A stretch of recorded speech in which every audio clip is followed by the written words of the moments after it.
Bam Adebayo, 83 points in a single game, the second highest scoring game in NBA history by any player. 83.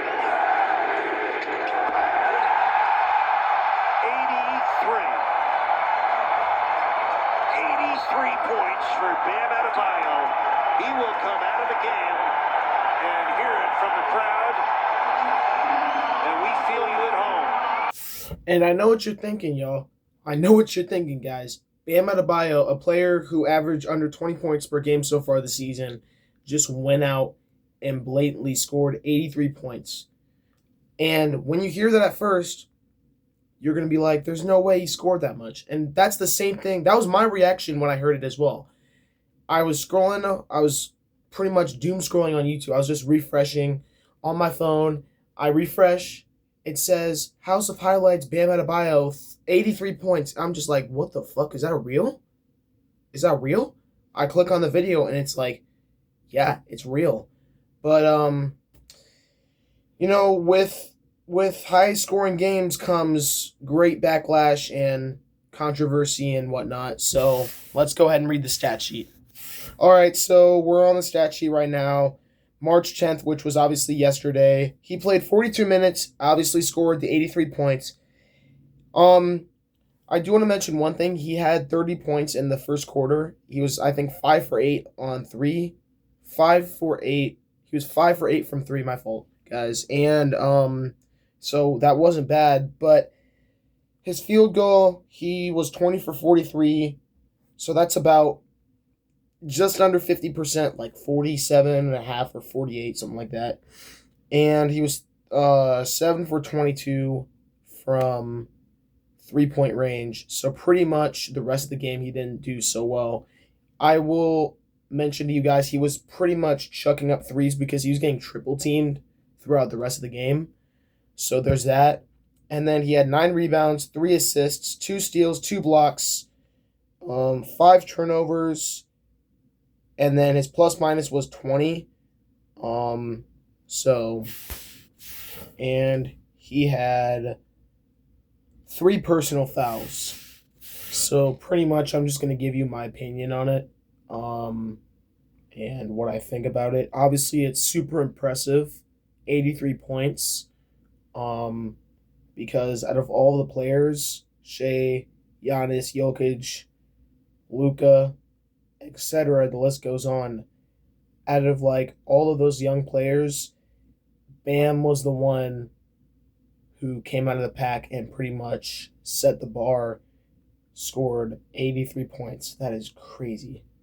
And it's crazy because I was alive to witness it. I could say, like, I could tell my kids, hey, Bam Adebayo, and if they don't know him, I'm gonna be like, if they're like super into NBA, I'll tell them like, hey, I saw his game. Sorry, I watched the game. I was alive when it happened. He scored 83 points, second highest scoring game in NBA history.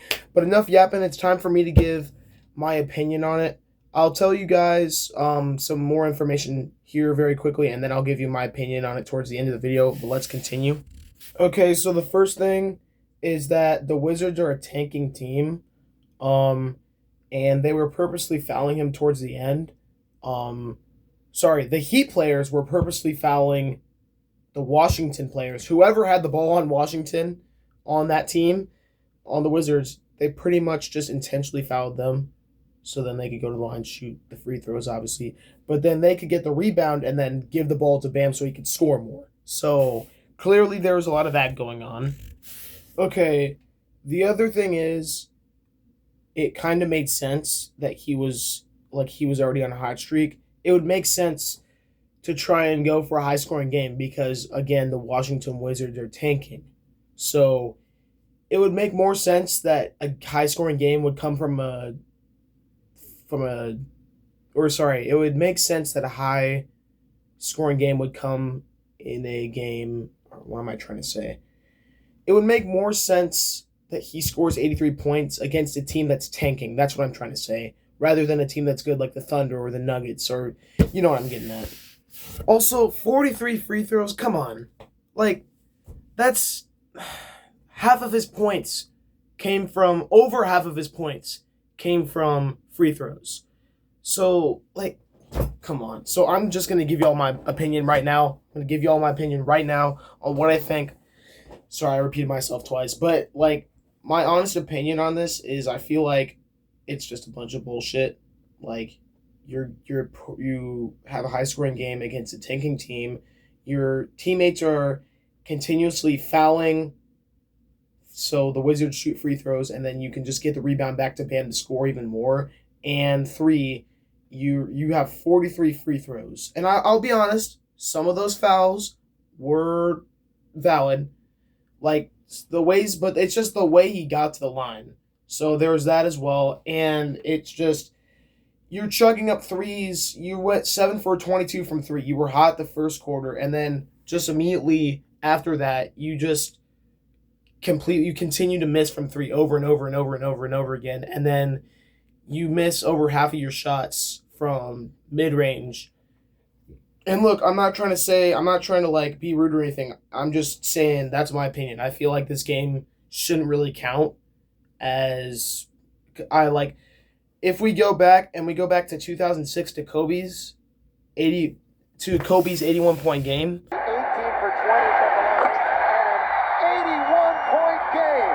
55 in the second half. Ladies and gentlemen, you have witnessed the second greatest scoring performance in NBA history.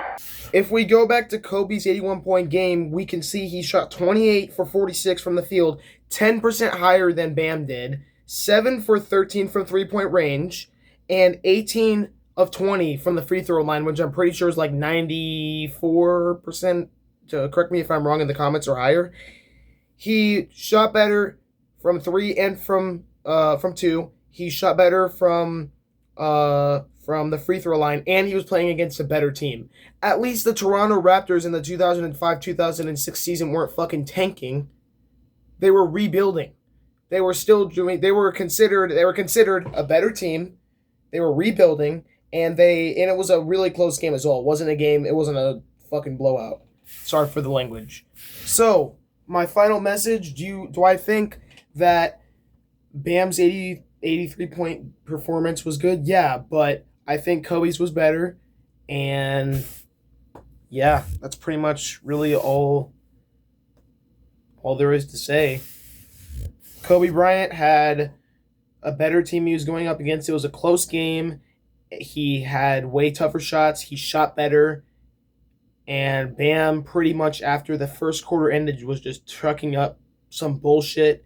And they were just, the way they were playing to get him points was so horrible. Kobe actually got tough buckets, was at the free throw line less, and just pretty much that's all I have to say. Anyways, if you like the deep dive into the 83-point game by Bam, go ahead and like and subscribe. If you have a different opinion, put it in the comments down below. I will be reading every single comment. Like, I'm being so dead ass. I will be reading every single comment underneath this video. Go ahead and subscribe if you enjoyed the video and my take on it. And that's pretty much it. I'll see you on the next video. By the way, the next video I'm releasing is going to be I'm just going to give you a hint. I'm customizing some sneakers, some KD18s. So if you like customization and you want to give me some tips when I release that video in the comments, go ahead and do that. That's just a sneak peek of the next video. Love y'all, boys and girls. I'll see you on the next one. Peace.